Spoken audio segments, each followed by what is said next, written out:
Hey everybody, welcome back. I am with Deb Heinrich, who is a person I really wanted to meet for a long time because Deb is the very first dedicated liaison in the governor's office here in Connecticut with Governor Malloy, but the very first governor in America to appoint a dedicated person whose job it is to really kind of reach out and be the liaison between the government here and the nonprofit sector. So it's a tremendous honor to finally meet you. Well, thank you. Well, we were talking earlier about, what a tremendous responsibility. I'll be honest with you, it was interesting because we talked, my original thought was it was about her outreach into the sector, but we talked a lot about the work you have to do with the legislature, in effect.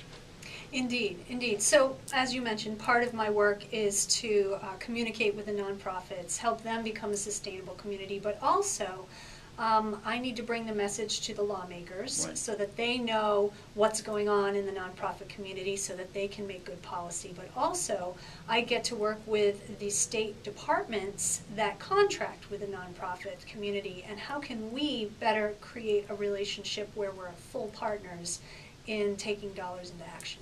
Yeah, because it's funny when you think about it. We said in fact that government remains, for all the power that private money provides to the nonprofit sector, and $40 billion from private foundations, it's a drop compared to what government provides. So the government as a contractor, the imperative to either make sure the contracts get out on time, paid on time, but we also talked a little bit about the metrics. So you're really kind of having to take what in effect have been probably dozens of different departments and try and maybe cobble together a new set of metrics?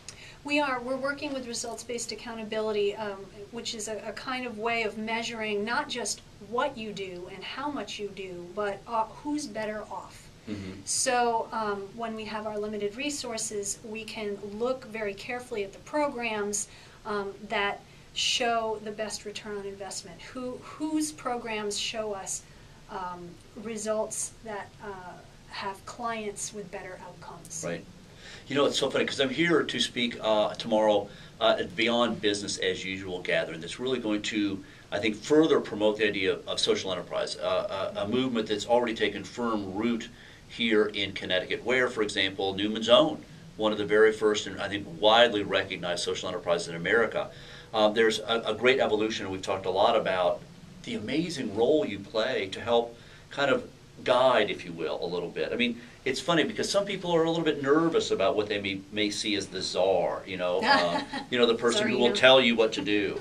You've probably taken a very different approach, but was that something that the nonprofit sector was nervous about when you first came in? They may have been. They may have been. But really, my job is to be in partnership with the nonprofit community. I recognize, and this administration recognizes, they are businesses. They may have a tax designation that they're nonprofits, but they are businesses, and they will be run as businesses. And so we interact with them like we would interact with a for-profit business. And so we talk about strategic partnerships, and we talk about thinking about nonprofits in a different way.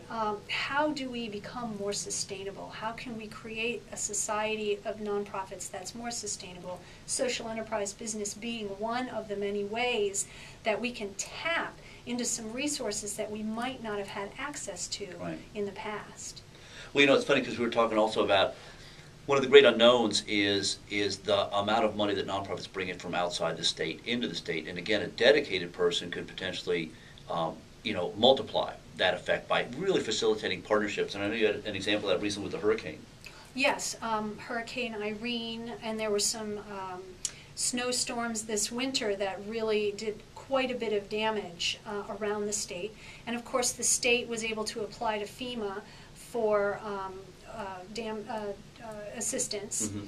And they came to me and said, okay, how can we get in touch with the nonprofits around the state? And so by hooking us up with the nonprofits and hooking them up with the state and FEMA, we were able to double the amount that we were bringing in from the federal government for disaster relief and assistance. See, again, that's a kind of, mature. I know there's a lot of work to do. You're just ending the first year, and we talked about the fact that it's a slow and steady process. There's a lot of tremendous work, and again, it's funny. As much as I'm honored to meet you and excited about what you're doing, I also understand it's a heavy task. You've got to help the sector evolve at a very critical time when most are in the red. You've got to educate legislators so that they don't, inadvertently harm with legislation that's based on antidote.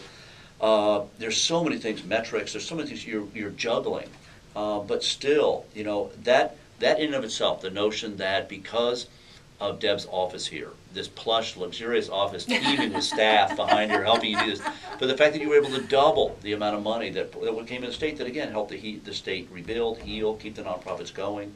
That's a tremendous testament to the power of your office here. Well, and you've been hearing from other states too about this, hint, hint? Yeah, well, yes, other states are very interested in this kind of dialogue and in this position and what it could do and how it could interface with the nonprofit community.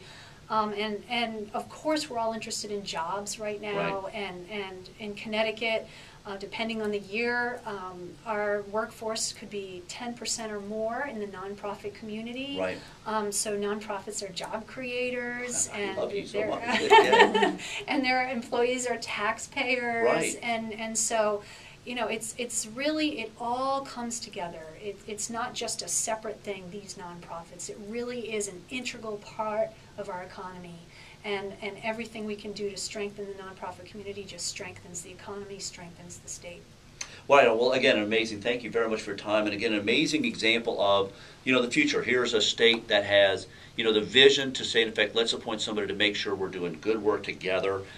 Great state for social enterprise. And again, an example for other states. This is the wave of the future. I predict, and mark my words, very soon there won't be a governor or a mayor that can stand in front of the electorates and talk about being a viable candidate if they don't have a point person dedicated to working with the sector. I'll see you down the road.